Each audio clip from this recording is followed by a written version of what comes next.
এরপর জিয়া আর জন বাইরে এসে কেভিনকে বলে, বাবা তোমার কাপড় রেডি আছে, রেডি হয়ে স্কুলে যাও, আমরা কাজে যাচ্ছি।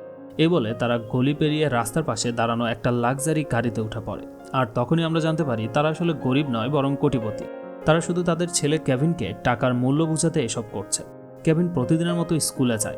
তার নানি, যিনি হুইল চেয়ারে বসেছিলেন, হঠাৎ উঠে পড়েন আর একটা ওয়াকি টকি তুলে বলেন কেভিন বাড়ি থেকে বেরিয়ে গেছে। এখানে বোঝা যায় কেভিনের চলাফেরা পুরোপুরি নজরদারিতে আছে, আর নানিও তাদের এসব নাটকের অংশ। বাড়ি থেকে স্কুল পর্যন্ত রাস্তায় সিসিটিভি লাগানো আছে এবং জনের টিমের লোকজন সব জায়গায় ছড়িয়ে আছে।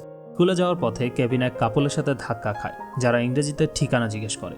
কেভিনও তাদের ইংলিশেই উত্তর দেয়। আসলে সে কাপলও ভুয়া। জন তাদের টাকা দিয়ে হায়ার করেছে যাতে কেভিন ভালোভাবে ইংরেজিতে কথা বলার প্র্যাকটিস করতে পারে। স্কুল শেষে কেভিন যখন বাড়ি ফিরছে তখন তার দাদা দাদি আসে।